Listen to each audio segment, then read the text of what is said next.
Ai, itumu terlalu keras. Pelan-pelan. Aduh. Sudah. Keluarin dulu. Jangan dipaksa. Basahin dulu biar tidak sakit.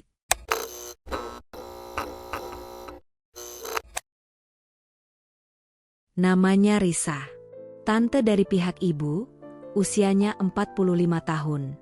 Sudah hampir setahun sejak perceraian dengan suaminya yang bekerja di luar kota. Sejak itu, ia tinggal sendirian di rumah kontrakan kecil di pinggiran kota. Satu-satunya anaknya, Dika, memilih ikut ayahnya. Itu keputusan berat, namun Risa menerimanya demi kebaikan sang anak. Tante Risa dikenal sebagai wanita yang cantik dan lembut. Kulitnya putih bersih, tubuhnya terawat meski usia tak lagi muda. Rambutnya panjang, sering diikat sederhana, dan ia punya senyum yang menenangkan, seperti ibu-ibu dalam iklan teh sore hari. Dulu, saat keluarga besar berkumpul, Tante Risa selalu menjadi pusat perhatian. Bukan hanya karena kecantikannya, tapi karena cara bicaranya yang ramah dan sopan, serta sifatnya yang hangat. Ia jarang marah, lebih sering diam saat sakit hati. Dan barangkali itulah sebab pernikahannya retak.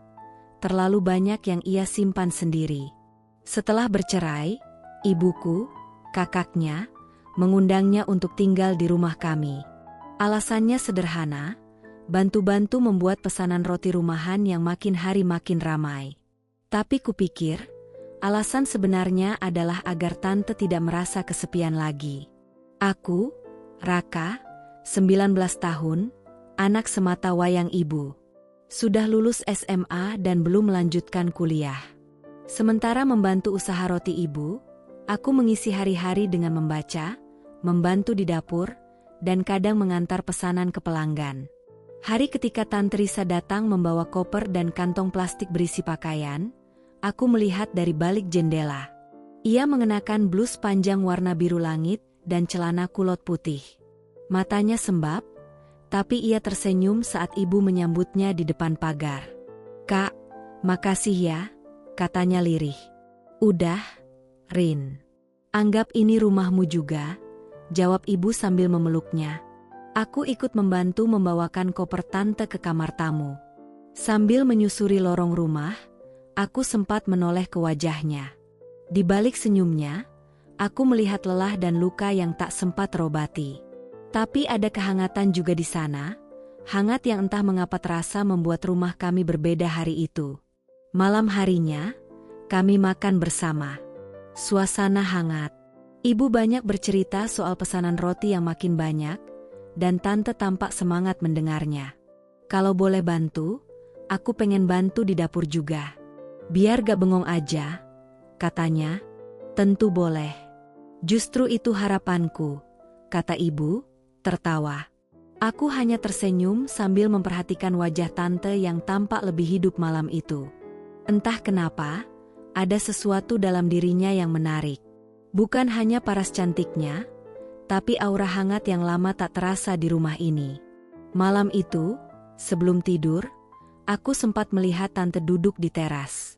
Sendirian, menatap langit. Kudekati perlahan.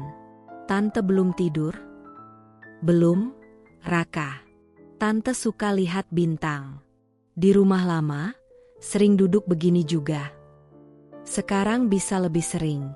Di sini, langitnya juga bersih." Ia tersenyum padaku. Senyum yang membuat malam terasa tenang. "Terima kasih, ya." Aku tak menjawab. Hanya duduk di sampingnya, menatap langit yang sama. Malam itu, aku mulai merasakan, kedatangan tante membawa warna baru dalam hidupku. Dan mungkin, dalam hidupnya juga.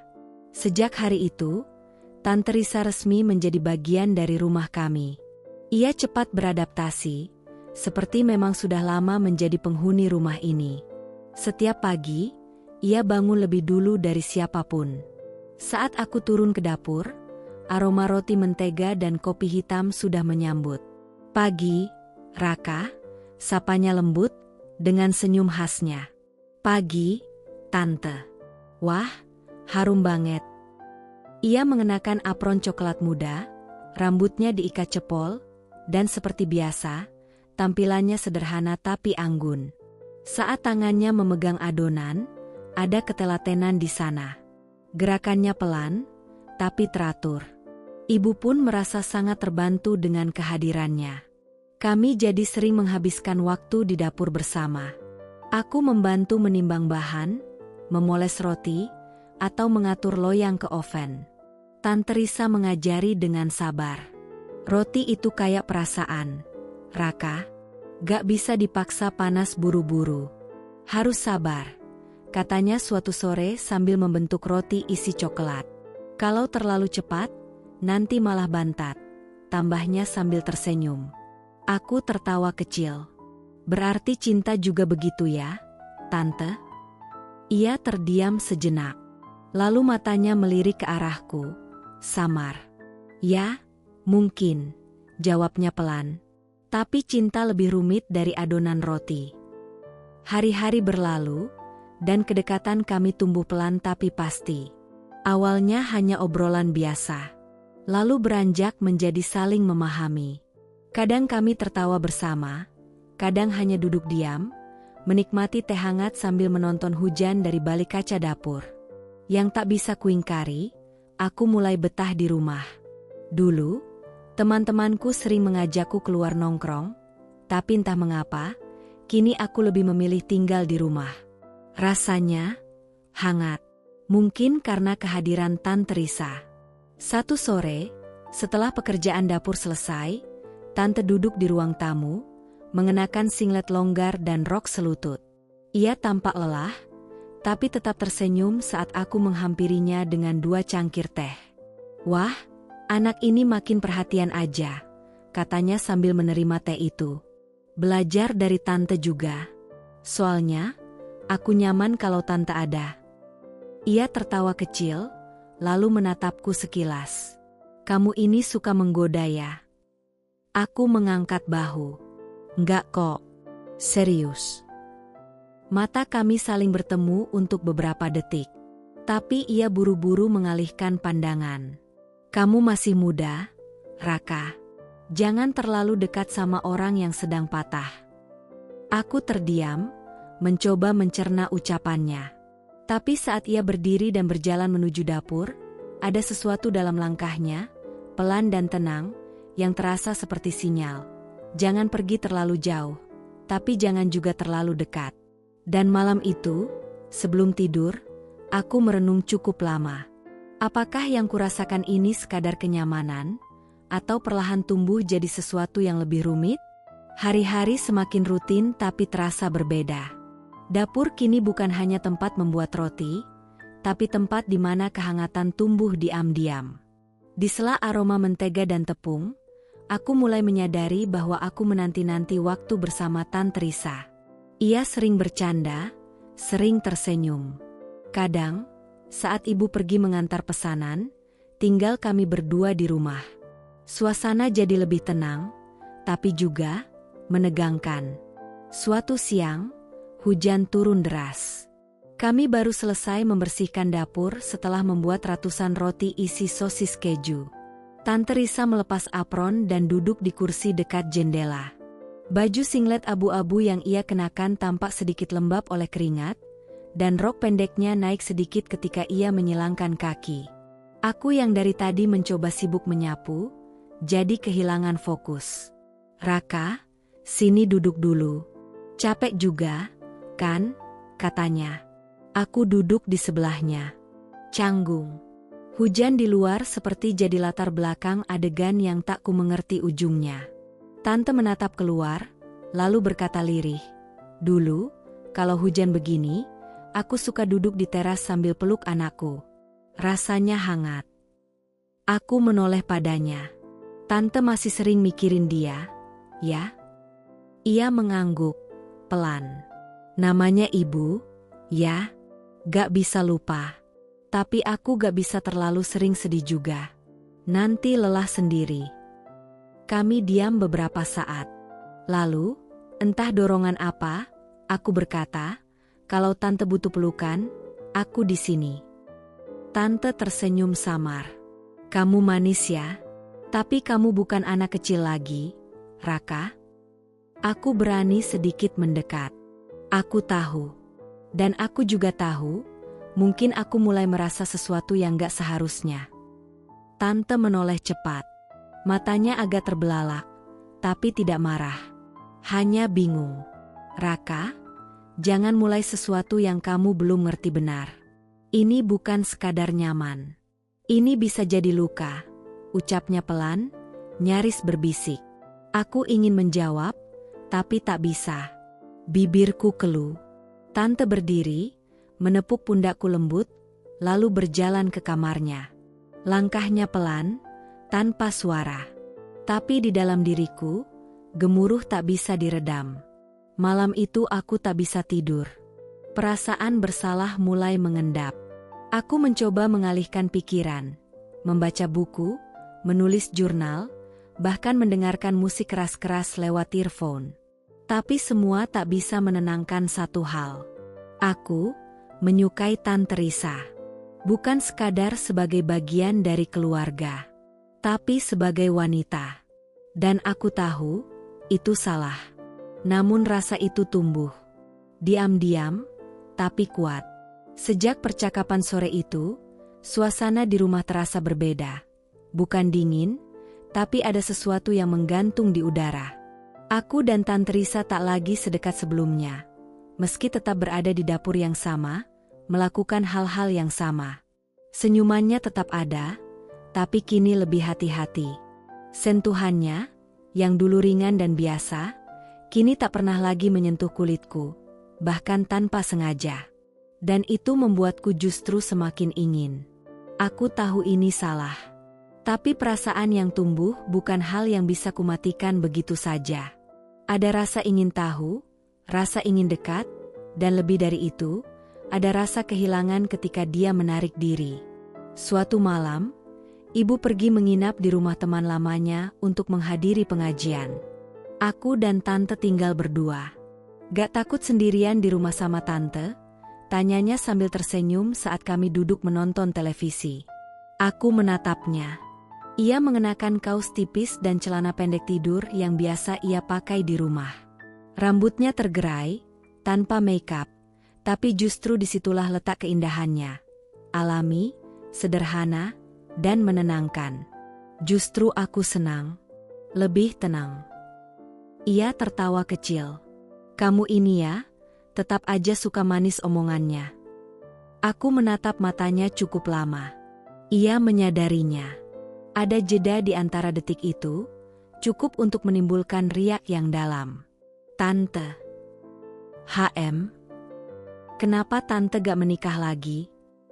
Ia menarik napas pelan, lalu menjawab, karena belum tentu aku bisa mencintai lagi. Kadang, patah itu bukan soal ditinggalkan, tapi soal kehilangan arah kemana harus memberi cinta. Aku mendekat. Jarak kami hanya beberapa jengkal. Kalau seseorang menawarkan arah yang baru, Tante mau coba? Tante menatapku. Kali ini lama. Di matanya ada sesuatu, ragu, takut, dan rasa ingin percaya. Raka, kamu itu keponakanku. Tapi kita manusia juga, kan? Bukan cuma ikatan di kartu keluarga. Kalimat itu meluncur terlalu jujur. Dan entah karena hening yang terlalu panjang, atau karena dada yang terlalu sesak, aku mendekatkan tubuhku. Hanya ingin memeluknya. Mencoba memberi hangat yang sering ia ceritakan ia rindukan. Tanganku menyentuh bahunya pelan. Ia tak bergerak. Tapi saat pelukanku nyaris menyentuh tubuhnya, ia menahan. Jangan, bisiknya, pelan sekali. Tapi nadanya tidak marah. Aku berhenti. Masih memegang bahunya, tapi tak meneruskan.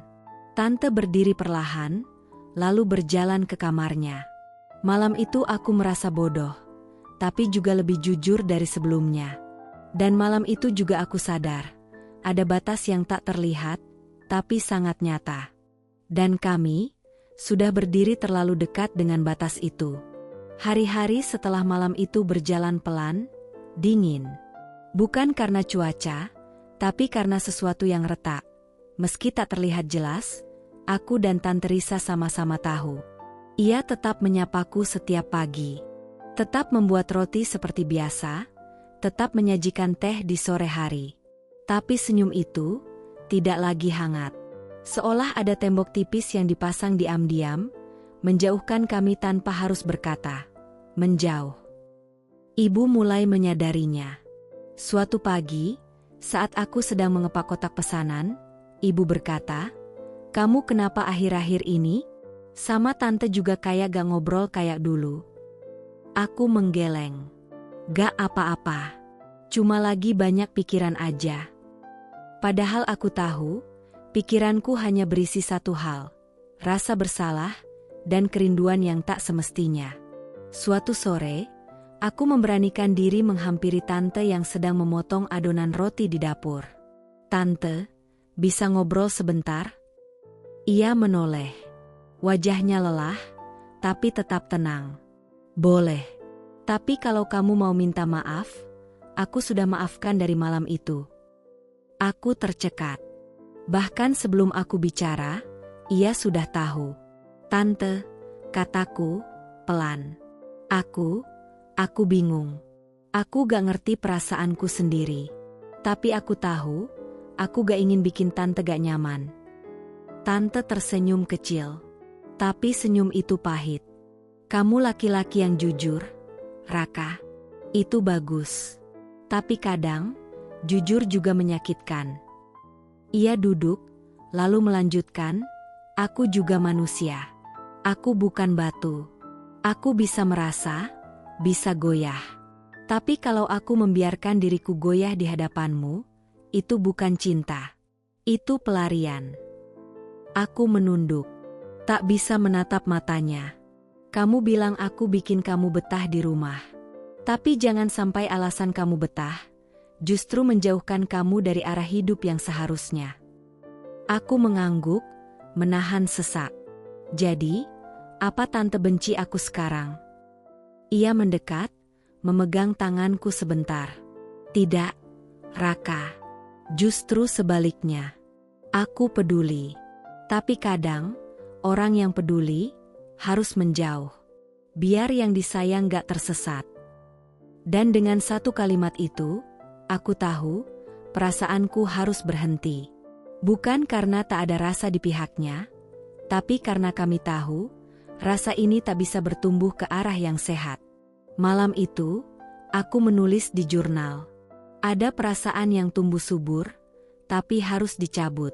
Karena kalau dibiarkan hidup, ia akan merusak taman hati yang lain. Aku mulai jarang berada di dapur. Lebih sering di kamar, membaca, menulis, merenung. Tante Risa pun tetap seperti biasa, tapi kini lebih fokus ke pekerjaannya. Jarak itu kini tak hanya terasa, tapi nyata. Tapi dalam jarak itu, aku mulai mengerti arti mencintai dalam diam, melepaskan. Setahun telah berlalu sejak Tante Risa pertama kali datang ke rumah kami. Rasanya seperti mimpi, semua yang terjadi. Dari pagi-pagi di dapur yang penuh tawa, sore-sore dengan teh hangat dan hujan, hingga malam-malam panjang penuh gejolak perasaan yang tak semestinya. Kini, semuanya sudah jauh berbeda. Aku akhirnya memutuskan melanjutkan kuliah di kota sebelah. Sebuah keputusan yang awalnya terasa seperti pelarian, tapi kini lebih seperti bentuk penghormatan kepada diriku sendiri dan kepada tante. Sebelum aku pindah, kami duduk bersama di teras, seperti dulu. Malam itu tenang, bintang-bintang terlihat jelas. Aku menyuguhkan 2 cangkir teh, sama seperti kebiasaan lama kami. "Tante, aku jadi kuliah," kataku membuka pembicaraan. Ia mengangguk pelan. "Iya, ibumu cerita. Tante bangga sama kamu." Aku mengangguk, lalu berkata dengan nada lebih dalam, "Aku juga ingin bilang makasih. Karena selama ini, tante bukan cuma bantu ibu, tapi bantu aku juga. Untuk tumbuh. Untuk ngerti tentang cinta dan tentang batasnya." Ia menatapku. Ada kilau lembut di matanya, seperti embun di ujung pagi. Kamu laki-laki yang baik, Raka. Tante yakin, kamu akan jadi lebih baik lagi nanti. Lalu ia melanjutkan, suaranya hampir seperti bisikan, dan kalau nanti kamu benar-benar jatuh cinta, semoga perasaan itu tidak datang dari ruang kosong, tapi dari tempat yang tenang dan penuh cahaya. Aku tersenyum. Dalam hati, aku tahu, apa yang pernah tumbuh di antara kami bukan cinta yang bisa bertahan. Tapi bukan berarti tak bermakna. Kadang, cinta hadir hanya untuk menyadarkan kita tentang siapa diri kita. Bukan untuk memiliki, tapi untuk memperbaiki arah hidup. Dan saat aku berpamitan di pagi hari berikutnya, Tante Risa memelukku sebentar. Hangat, lembut, tapi tidak menggoda. Pelukan itu seperti ucapan selamat tinggal dari seseorang yang pernah kau kagumi, tapi kini kau hormati sepenuhnya. Aku melangkah ke depan dengan hati yang lebih tenang. Tak lagi terikat oleh hasrat atau penyesalan. Karena aku tahu, yang aku rasakan, pernah nyata, tapi kini sudah selesai. Dan seperti roti yang harus diberi waktu untuk mengembang, cinta juga begitu. Harus diberi ruang, untuk matang, atau untuk melepaskan.